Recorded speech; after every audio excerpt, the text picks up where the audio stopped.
Hi Cancer, this is Jov. Welcome po sa ating channel. By the way, Cancer, this is your weekly Gabay Tarot reading from October 13 to 19, 2025. Gamitin ang reading na ito bilang gabay lamang. Kung naka-resonate kayo, comment down. Tandaan, ito ay channel reading. Kunin nyo lang po kung ano naka-resonate sa iyo. This is for you, Cancer.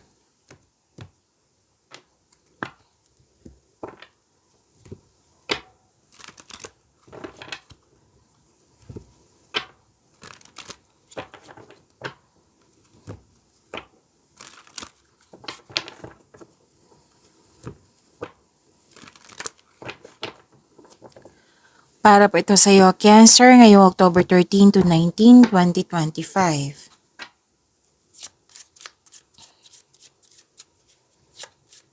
Angel number para kay Cancer. Oh, ang ganda.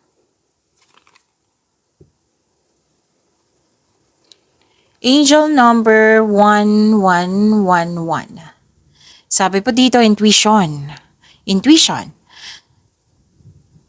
Trust in yourself. Your inner whisper is working hard to let you know that it is guiding you. Listen in. What is it saying? Feel it. Where is it telling you to go to the next? See it, close your eyes and allow. Trust the path you are on. To attract more blessings, let us say the power affirmation. Let us say my intuition speaks to me and I listen. I trust that all things are happening for a purpose. Again, my intuition speaks to me and I listen. I trust that all things are happening for a purpose. This is angel number 1111.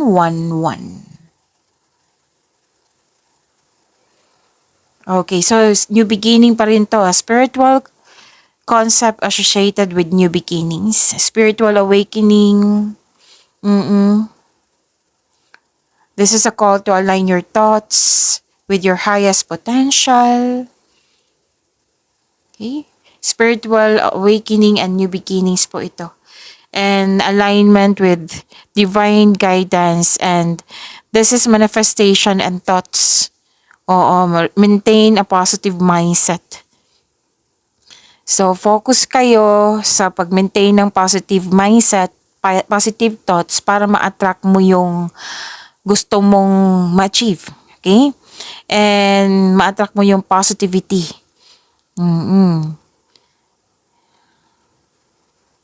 So, this is divinely. You are you are divinely guided. The higher self are communicating with you. Yes. How to respond to the number? Pay attention to your thoughts. Yun nga, be mindful of your thoughts and intention. Kasi this is about, powerful kasi to siya na gagawin mo, like yung mag-maintain ng positive thoughts kasi yan yung ma-attract mo. Okay? And makinig sa inyong intuition. It encourages you to trust your inner guidance and have faith sa yung journey you are on. And meditate and connect. Yes, meditate and connect. Connect to your inner self. Okay? Connect to your, get in touch with yourself and the universe. And next is manifest your desires. Okay? Manifest your desires. Basta po, i-maintain nyo po yung positive thoughts, positive mindset. And manifest your desires. Okay? And yun, this is new beginning. Ang ganda nito. Makinig sa inyong intuition. Sa intuition pala, sa mga hindi nakakaalam, ito po yung gagabay sa iyo. Siya yung magsasabi sa iyo kung ano yung next action mo patungo sa right path, patungo sa success. Malalaman mo din kung meron kasi sinasabi ko sa inyo ngayon kung ano yung ginagawa ni intuition sa inyo.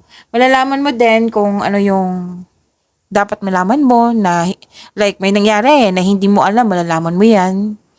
Tapos may sekreto, malalaman mo rin yan. Tapos, kung may manloloko or nanloko, malalaman mo rin yan. Basta mag-connect to your intuition. Okay?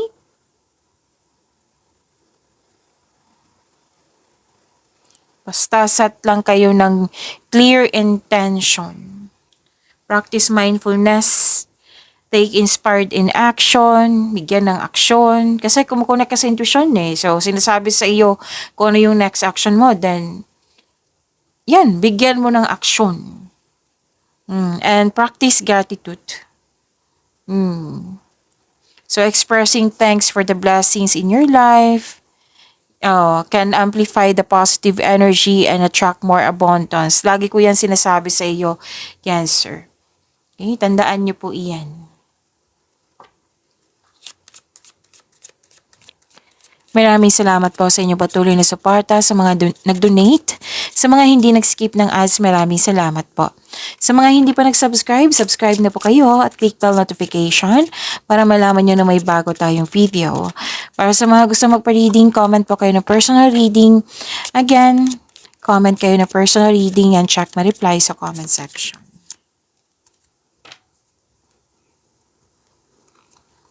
Oh, ang ganda naman. Cancer. Ang ganda ng cards nyo. Oo, prosperity is yours. Makaka-receive kayo ng regalo or tulong or pwedeng kayo ang naggawa nito. Pero most likely, kayo ang nakatanggap nito eh. Pwede din may nagbigay ng compliment sa'yo, recognition. Love is blooming. Abundance is yours. Wow. 3 card po nagsabi dito na you're very happy. Claim nyo ha. And this is good luck and good karma. Things going your way. May positive opportunities. 2 card po nagsabi dito na may recognition. And yun nga. This is success. Okay? Nasabi ko na kanina, di ba, na may prosperity is yours. May nag-uusap tungkol sa property. May anong tawag nito? Nag-uusap din kayo sa domestic matters. Yan. Gusto mo mag-staycation sa bahay kasi you felt calm, relaxed, and security pag nasa bahay kayo. Pwede din na gawa nyo na ito, nag-vacation leave kayo for this whole week. Oo. And some of you, nagpasya na mag-home base yung trabaho.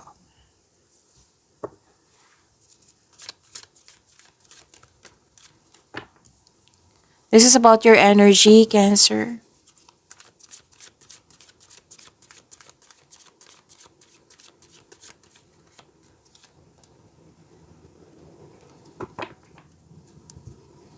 Kung may napansin kayo na repeating message, yan po yung pinupush ng cards sa inyo. Like for example, nanood kayo sa isang video reading nyo, monthly ka by tarot reading, weekly ka by tarot reading, daily ka by tarot reading, first half of the month of October. Oo, at dito din ha, sa weekly nyo po. At may napansin kayo na repeating message. Yan po yung pinupush ng cards sa inyo na kailangan yung bigyan ng atensyon, solusyon at aksyon kung maaari po. So ano yung energy ni Cancer?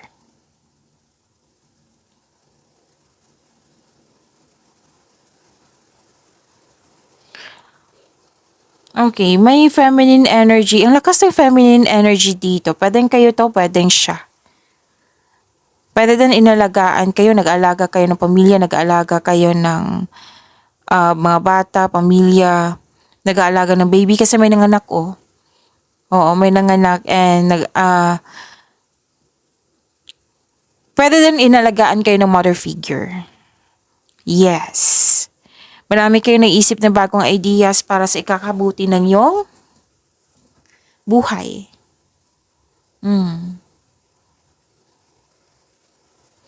So, lumabas nga, nag-enjoy kayo sa pag-spend time sa bahay. May ilan sa inyo nag-enjoy ng home decoration. Sinabi ko to kanina dito. Nag-clarify din po siya dito. Maganda. Pag-alaga, malalahanin kayo. Pagmahal. So, this is a water sign. This card is a water sign. So, water sign kayo. Cancer.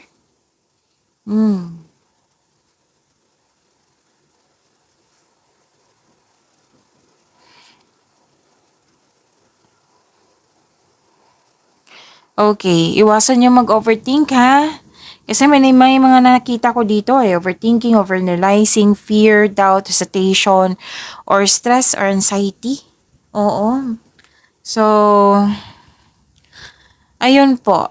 Nakikita ko sa dito, hindi maayos yung tulog, balisa, natatakot, naghinala, or dumadalas yung pagkakaroon ng masamang panaginip. Ang stress ay isang normal na bahagi ng ating buhay. Ngunit kailangan mo itong labanan sa pamamagitan ng pag-unawa, pagtanggap sa isang sitwasyon. Kung hindi mo kaya, kausapin niyo po yung tao na makapagbigay sa'yo ng wisdom message.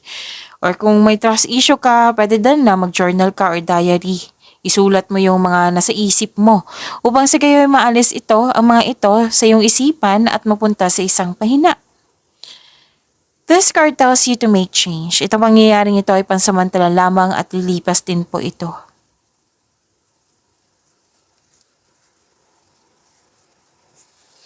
May nakita kasi ako ditong conflict din. Pwede sa bagay, sitwasyon, pero may tao dito eh.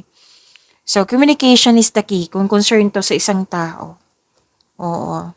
Pwede din naman kung nabibigatan kayo sa bagay or sitwasyon, communication is the key naman. Yung express yourself. Kausapin mo yung mentor mo. Pwede din isuko mo lahat yung worries mo kay God. Oo. At hingi kayo ng divine assistance. Okay? So, kailangan yung ma-overcome itong emotion na ito, itong daladala mo. Kung gawain nito, malapit mo naman yan matapos. So, tapusin nyo para after nyan, pwede kang magbakasyon or mag-rest day. Okay?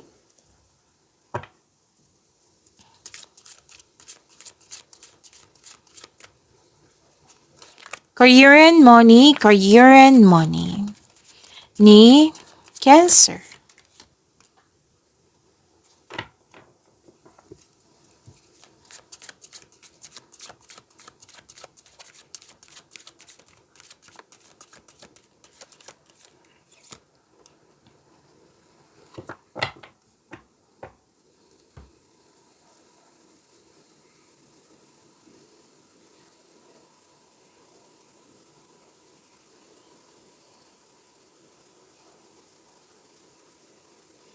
Okay, so career and money nyo po, Cancer.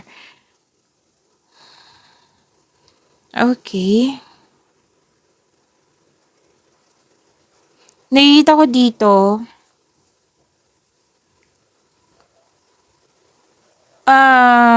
pwedeng bored kayo dyan sa mga ginagawa nyo, sa trabaho nyo, or dismayado ka sa current position mo ngayon. So this card tells you na kailangan labanan ang nararamdaman mo. Alalahanin mo yung inspiration mo sa buhay para ma-motivate ka. Okay? And oo, kasi your emotional energy is stagnant eh. Na pwedeng pagod ka. Yun nga sinabi ng dalawang card dito eh, napagod ka. Actually, sa overthinking, di ba? Parati ko yan sinasabi sa inyo, Cancer, pag nag-overthink kayo, nakaka-drain yan ng energy. So, kailangan ng pahinga yan. Pwedeng pagod, pwedeng malalim ang iniisip, nagmuni-muni kayo. Kumbaga, nire-restrict mo yung sarili mo. O, pwede din na may alok sa'yo, kasi this is an offer eh. Sinabi dito, may offer. Pwedeng may alok sa'yo na kailangan mong pag-isipan or kailangan may piliin. Kasi ang iba sa inyo, guarded. Natagalan kayo sa paggawa ng desisyon. Oo, kasi wiser ka na. Pero yung advice ng card nyo dito, don't hesitate too long. Kasi like for example, na hanggang 7 days lang itong opportunity na ito, tapos nakapag-decide ka 8 days, sayang naman. 'Di ba? So don't hesitate too long. Kailangan po ng forgiveness dito. Kasi para kang, ah, kaila, ah, parang may dissatisfaction, hindi satisfy, or may nabibigatan ka. Kailangan nyo po willing mag-move on sa mga nangyari sa nakaraan para bumukas yung new doors for you.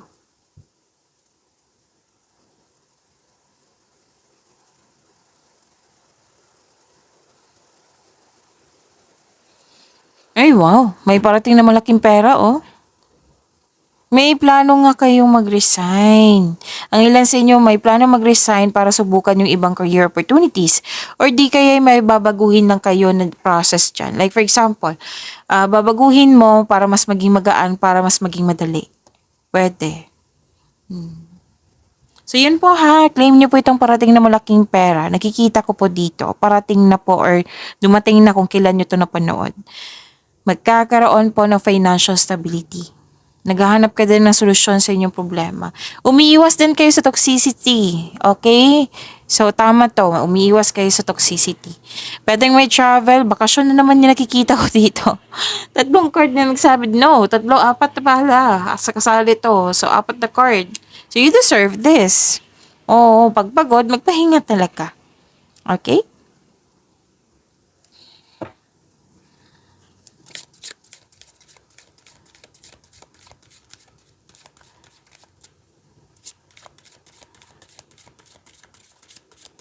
Love life, self-love, partnership, and romance ni Cancer. Kanina pa to, Cancer. May iniisip kayong Aquarius or iniisip kayo ng Aquarius? O, baka may nasabi akong Aquarius kanina ha. So, this reading is Cancer. Huwag kayo magtampo kasi may nagsasabi sa akin ngayon. Kanina pa, hindi pa ako nag-start dito. Nag-prepare pa ako sa cards niyo. Puro Aquarius, Aquarius, Aquarius. It might be kayo ang nag-iisip or iniisip kayo ng Aquarius. So, this reading is for Cancer, ha?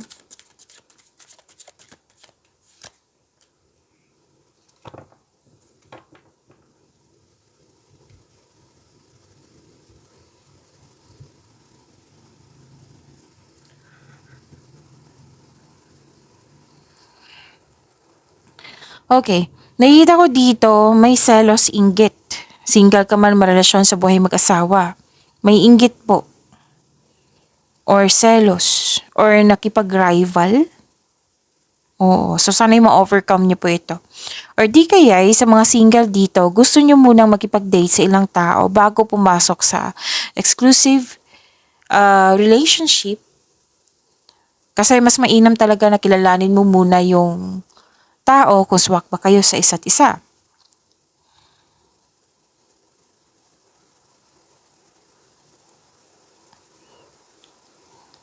So, naiirita ang ilan sa inyo, single ka man, marelasyon sa buhay mag-asawa, naiirita kayo sa mga taong tanong ng tanong sa iyo.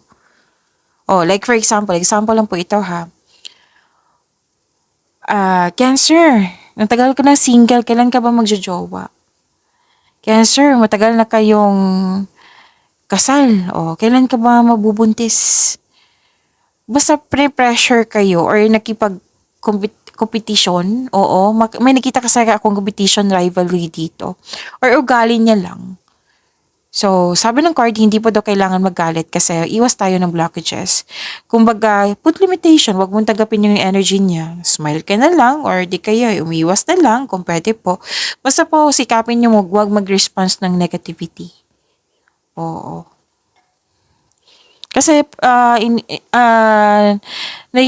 sabi kasi dito, nakikita ko dito na yung i-save mo yung energy mo syempre mag-spend ka sa positivity. Save your energy sa mga positivity na nangyari sa iyong buhay. 'Di ba?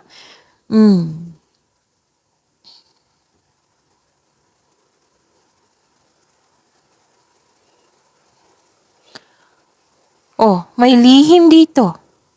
Sa mga relasyon sa buhay mag-asawa or sa isang tao to, may lihim or nagsinungaling. Kaya pala sinasabi dito na makinig kayo sa inyong intuition. Para mabulgar na yan. Basta po, pwedeng ikaw to na may lihim or siya. Lihim or nagsisinungaling. So, kailangan talaga mag-connect sa inyong intuition. Diba sabi ko sa inyo kanina, malalaman mo yan kung may sekreto, may nanloko, manloloko, or basta may malalaman ka. Okay? So, isa sa inyo na may lihim or nagsisinungaling. So, this card asks you na ito na ang oras para mag-usap kayo na maging tapat at bukas at makipag-usap ng malinaw sa loob ng inyong connection. Pwede sa person mo to ha, pwede sa pamilya mo, pwede sa kaibigan mo, or sa yung malapit sa iyo.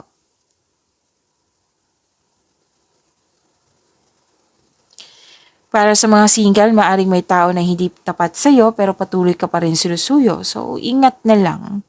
Kailangan na talaga mag-connect kayo sa inyong intuition. Okay?